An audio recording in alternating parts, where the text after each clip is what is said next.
ओम गंगणपतये नमः। गजाननं भूतगणादिसेवितं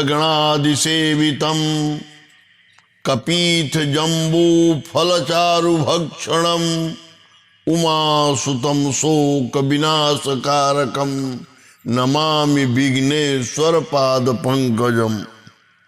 खर्वं स्थूलतनुं गजेन्द्रवदनं लंबोदरं सुंदरं प्रस्यन्दनमदगन्धलुब्धमधुपव्यालोलगण्डस्थलं दन्ताघातविदारितारिरुधिरैः सिन्दूरशोभाकरं वन्दे शैलसुतासुतं गणपतिं सिद्धिं प्रदं कामदम्। देवी प्रपन्नार्ति हरे प्रसिद्ध प्रसिद्ध मातर जगतोखिलस्य प्रसिद्ध विश्वेश्वरी पाहि विश्वं त्वमेश्वरी देवी चराचरस्य। आज आप लोगों के बीच बहुत ही महत्वपूर्ण विषय पर चर्चा करने जा रहा हूं। वह विषय नवरात्र। आप अक्सर भारत भूमि पर नवरात्र की चर्चा सुनते होंगे।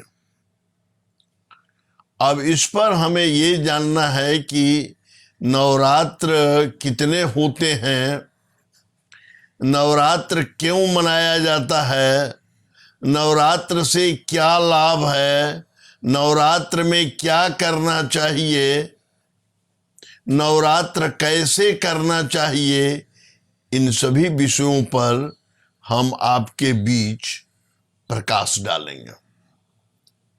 देखिए, शाब्दिक अर्थ तो नवरात्र, नौ माने 9, 9 की संख्या हुई और रात माने रात।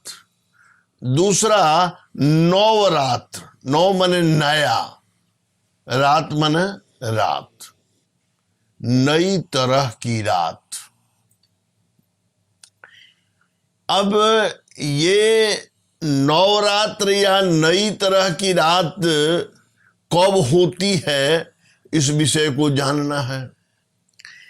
इसको जानने से पहले हमें इस बात को जानना है कि हम जो नवरात्र का इतना महत्व क्यों है और नवरात्र कितने तरह का होता है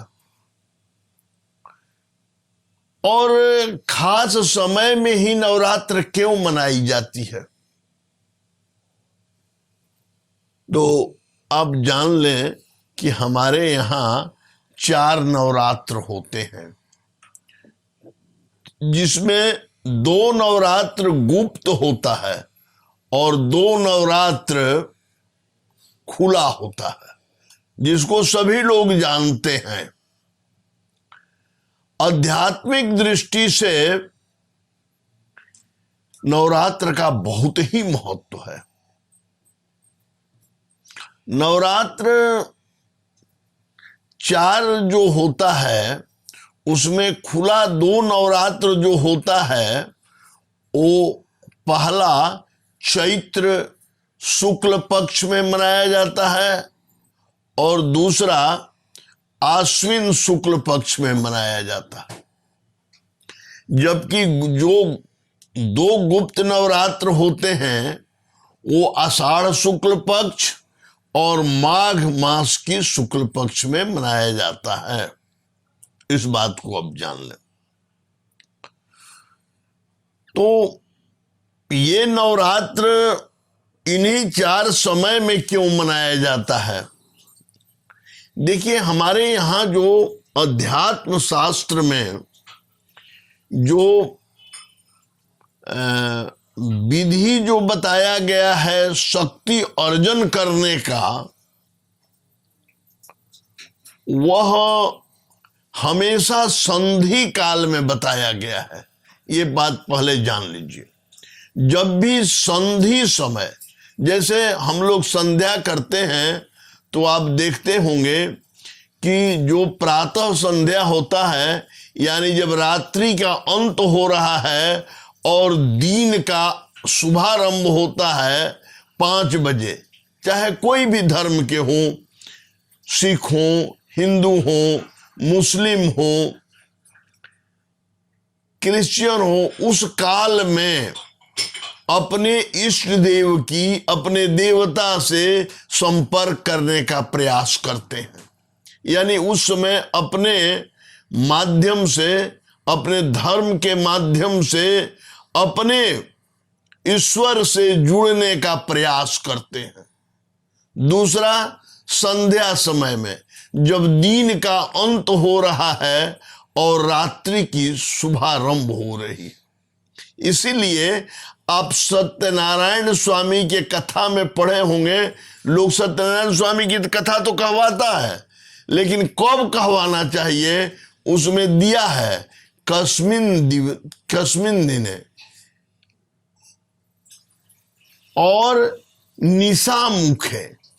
निशामुखे मतलब रात्रि की जब शुभारंभ हो रही हो, उस समय भगवान की कथा होनी चाहिए।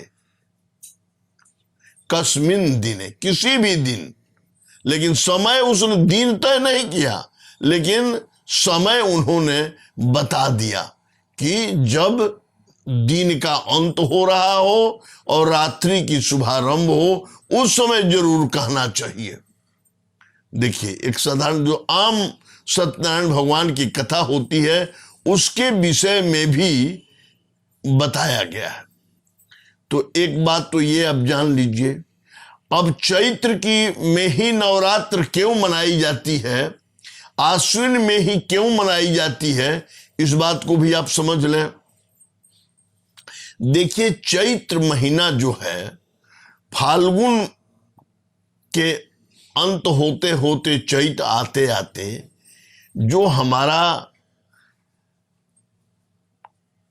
जाड़ा का जो समय होता है, ठंड का जो समय होता है, उसका अंत हो रहा होता है और गर्मी जो है अपना रंग ले रही होती है उस समय। मतलब कि एक ऋतु का अंत और दूसरे ऋतु का शुभारंभ हो रहा है। अब वैसे समय में ये नवरात्र मनाया जाता है। आश्विन में भी बरसात का अंत हो रहा है और जाड़ा का शुभारंभ हो रहा है। आषाढ़ महीना में भी गर्मी का अंत और बरसात की शुरुआत। माघ महीना में भी जाड़ा का अंत और बसंत ऋतु का आगमन होता है। यानी संधि काल में नवरात्र मनाए जाते। ऋतु की संधि काल में नवरात्र की मनाने की व्यवस्था है।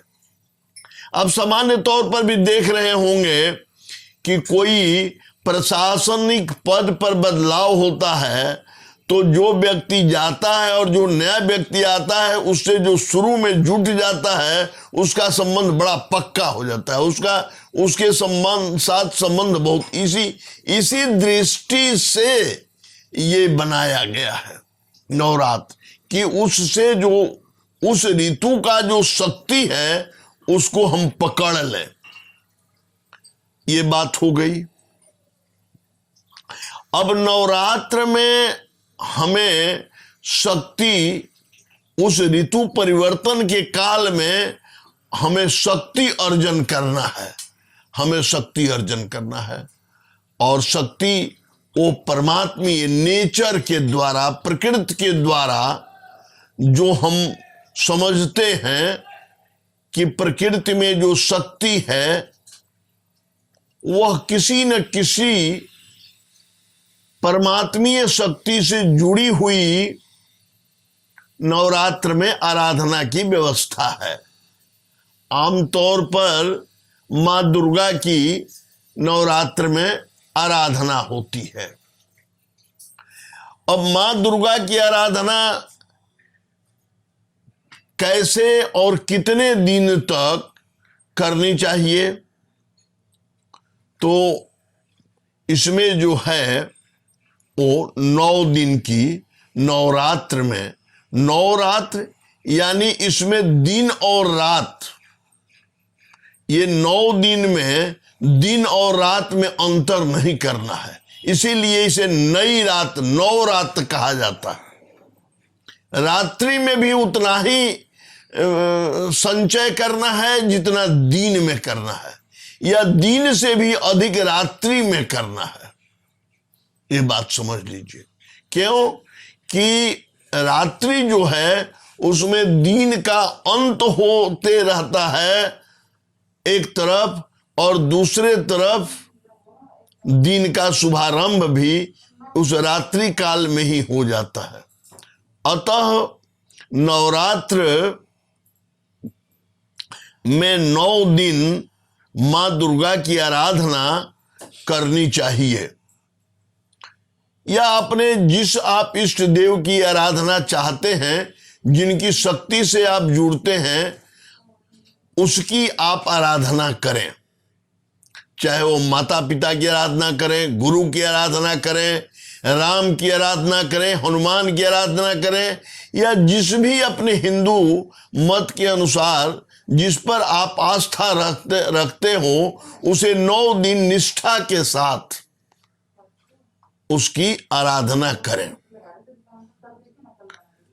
आप जो आराधना में 9 दिन में, उसमें नवरात्र में मां दुर्गा की आराधना करने की विधान है, पहले कलश स्थापना करें और उसका एक शुभ मुहूर्त में कलश की स्थापना करनी चाहिए। जो किसी योग्य विद्वान के द्वारा उसका समय जान लेना चाहिए कि कौन से समय में मैं कलश की स्थापना करूं।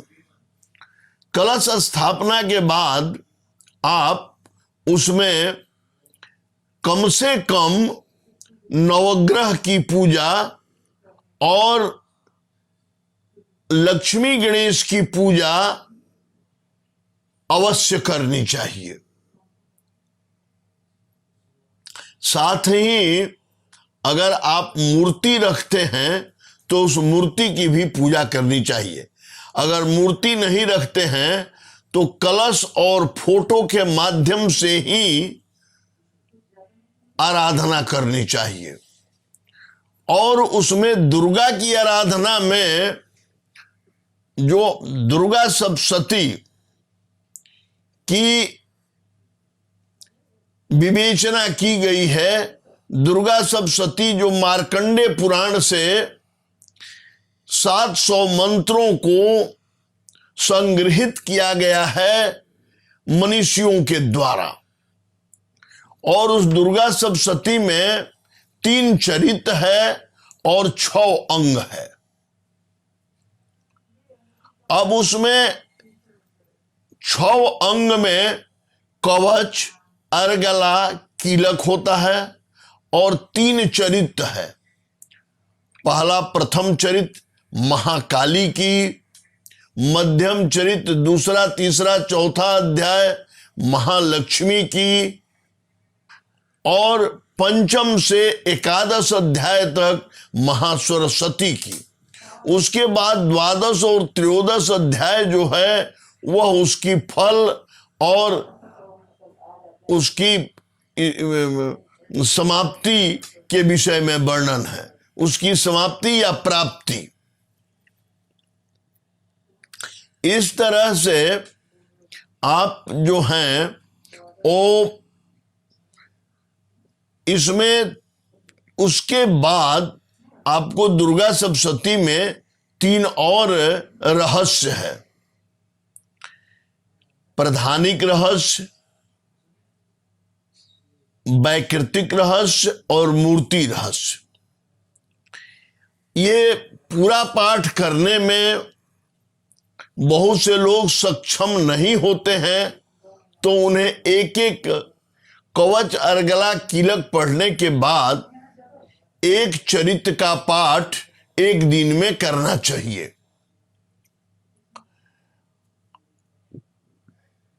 कुछ विद्वानों का मत है कि केवल मध्यम चरित्र का भी पाठ करने से काम चल जाता है। उससे कि भी अगर नित्य केवल मध्यम चरित्र का पाठ किया जाए और कवच और अगला कीलक पढ़ा जाए और लास्ट में देवी सूक्त और कुंजिका स्तोत्र का पाठ कर लिया जाए। कुछ विद्वान इसमें भिन्नता रखते हैं कि नहीं, पूरी पाठ करनी चाहिए।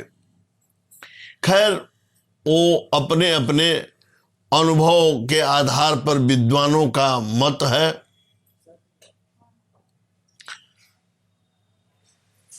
एक इतना तो तय है कि इस आध्यात्मिक शक्ति को प्राप्त करने के लिए नियम पूर्वक, निष्ठा पूर्वक रहना जरूर चाहिए और इस समय अधिक से अधिक परमात्मा के प्रति चिंतन मनन करना चाहिए। जिस देवता की हम आराधना करते हैं उन पर complete faith and complete surrender करके पूजा की भाव में विह्वल हो जाना चाहिए। परमात्मा स्वरूप में एकदम अपने आप में परमात्मा को देखना चाहिए। परमात्मा काफी आपके करीब रहेंगे और सही ढंग से अगर मंत्र की आप उपासना करते हैं तो काफी लाभ होगा। अगर उसमें ये बात को दुर्गा सप्तशती के पाठ करने में आप इस बात को हमेशा ख्याल रखिएगा कि ऐसा नहीं कि जैसे जो मन आवे उस अध्याय को पढ़ ले, नहीं। अगर आप बहुत कम कर सकते हैं तो पहले आप एक ही चरित्र, पहला अध्याय महाकाली की उपासना करिए, दूसरे दिन आप महालक्ष्मी की उपासना करिए, दूसरा, तीसरा, चौथा अध्याय का पाठ करिए, तीसरा दिन आप पंचम से लेकर त्रयोदश अध्याय तक पाठ करिए। लेकिन इस पाठ करने में पहले कवच और गला कीलक का पाठ अवश्य करना चाहिए। साथ ही कुंजिका स्तोत्र और देवी सूक्त का भी पाठ करना चाहिए। इस तरह से 3 बार में, 3 दिन में 3 बार इसको करके पूरा पाठ कर लीजिए। 3 दिन पहला अध्याय, प्रथम चरित्र, मध्यम चरित्र और उत्तर चरित्र 1, 2, 3, फिर 4, 5, 6, फिर 7, 8, 9 और इसके बाद 9वें दिन हवन कर दीजिए। हवन के लिए विशेष व्यवस्था में तो बताया गया है कि गाय के दूध का बना हुआ खीर, तिल और घी से करना चाहिए।